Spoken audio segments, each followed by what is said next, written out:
Hello.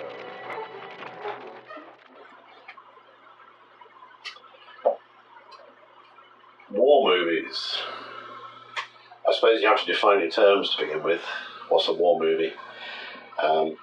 Schindler's List arguably is a war movie. Lawrence of Arabia is certainly a war movie.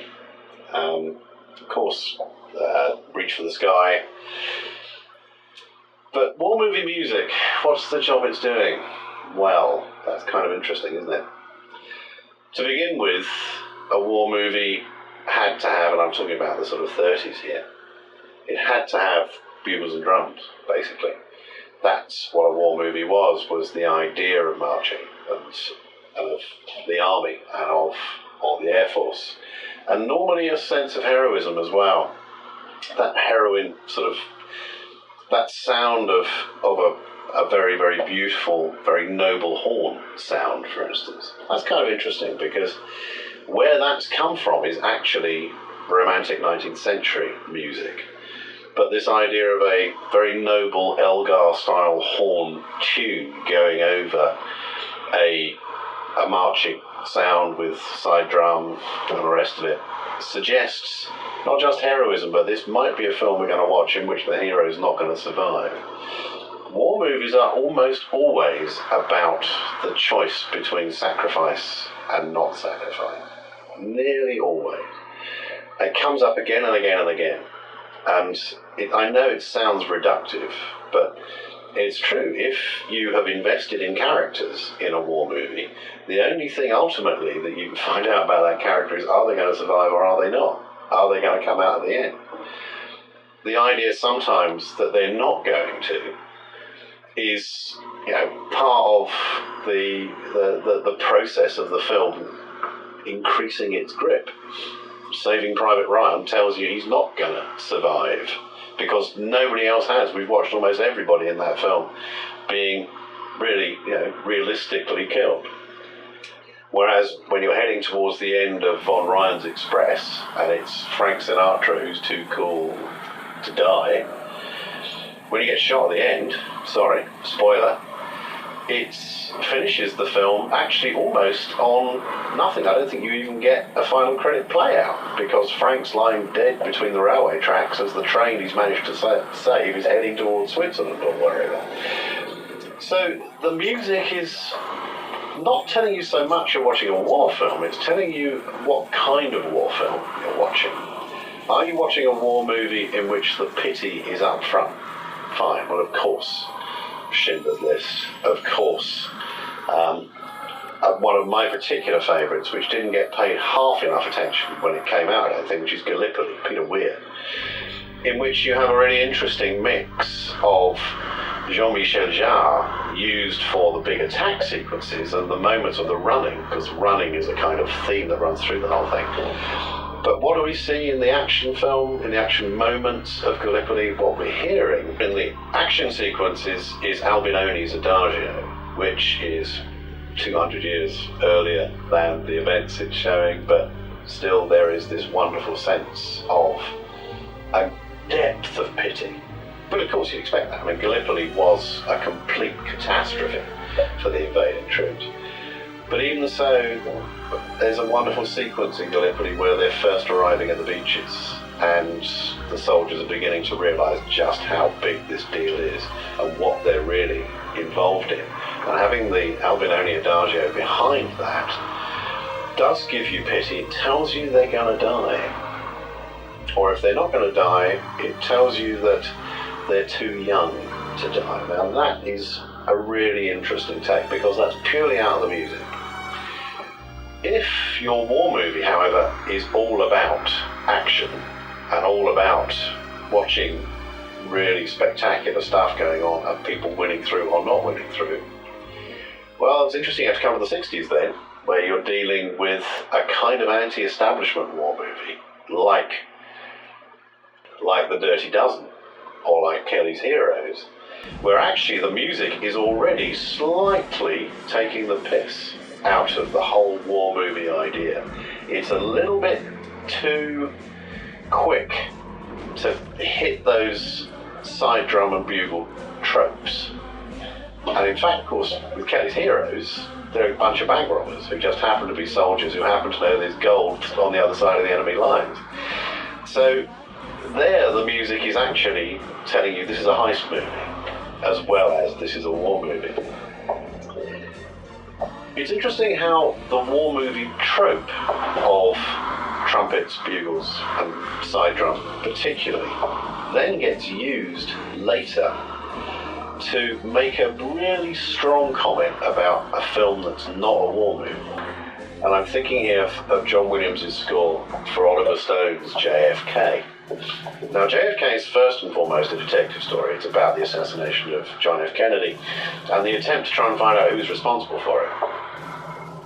But of course, being Oliver Stone, it's also about Vietnam. It's also about the idea of young men being sent off to die. And in a way, John F. Kennedy himself is one of those bright young things who's picked off way too early. So what John Williams does is give us a really dark and kind of brooding sense of a big American institution under attack. That's what I got from that score. It sounds like the sort of music you would put under a patrol going out into the jungles of Vietnam with this sense that they aren't going to come back. But what that music is saying is, A, this is at the heart of what it means to be an American and what it means to have a state legislature. So it's about America as an entity, but America at war is in effect what it's saying. At war against the people who are looking to destroy the democracy by killing a president. And it's interesting that actually that sets up an entire subgenre of political movies with that kind of quasi-military feel to them, in which you're looking at men in suits in offices, usually in quite darkened rooms with specific light spot, and a little bit of that kind of war-style music in the background, talking serious stuff. They can send it up brilliantly in The Simpsons. I think it's Who Shot Mr. Burns. That music's used because, again, here you have a major assassination in which the whole world of The Simpsons has been shaken, and it turns out to be Maggie. Sorry, not a spoiler there. War movies today, and interesting, the war movie and the Western have done a similar thing, in that the Western genre has kind of shattered into 1,000 different shards.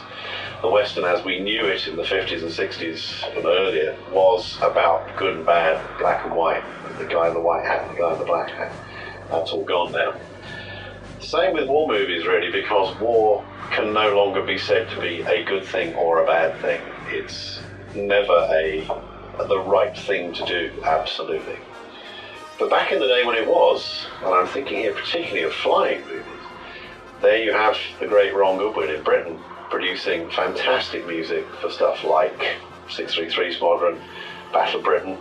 Famously, there was a whole other score written for Battle of Britain by one of the greatest British composers at the time, William Walton, which was rejected by the filmmakers.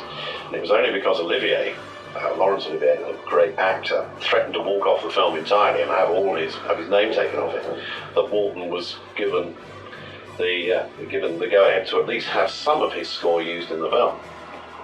Walton had scored Laurence Olivier's Henry V, and in so doing had actually established a form of war music which fitted absolutely with the idea of heroism, because World War II, Henry V, movies made about World War II at the time. In Britain, of course, it's the right thing, so the music is positive. The music of the Dam Busters March is positive, heroic.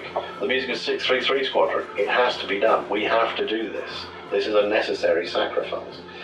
And that, I think, is where you see the change happen. I don't think you could make a war movie now in which you say this is a necessary sacrifice, because everybody would quite rightly question, why have we gone to war in the first place? We've had so many wars in the last 10 or 15 years that are questionable, that actually the war movie itself now tends to be about individuals or individual missions or individual moments. That's the same as the 1950s and 60s in Britain, where rather than going back over the whole war or going back over the big stuff like they did with The Longest Day in the States, Britain suffering from post-war depression, not sure where it was going, 50s, 60s, everything beginning to fall apart, then looks to its own heroic past to put stuff like the Guns and Navarone up there, which of course is complete fiction, but again, it's Britain winning.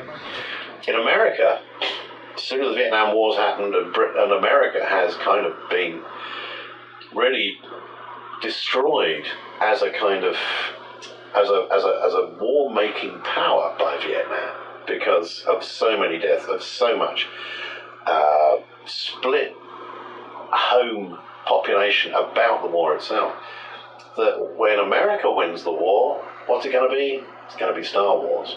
Star Wars is absolutely the guys in the white hats riding to save democracy, the world, the galaxy, the universe. And so I think there's a sense with Star Wars that you do have a war movie music there. It's called Star Wars. It's about wars. And these are wars fought for the right reasons. And so the Star Wars music, of course, is mostly massively positive. And in the same way as back in the 1940s, they would have put really doomy villain music underneath a U-boat commander in a British film, for instance, they're going to do that under Darth Vader. What makes a war movie these days is much more about how we take that film and what we bring away from it. You can have war movies in space, you can have war movies in rom-coms, you can have war movies in almost anything. Again, the music is not about the war movie, it's not about the genre, it's about the spin. And that's what you're hearing in those first few seconds when you go to see a war movie. You pretty much know what you're in for. You might even know whether your hero is going to survive or not.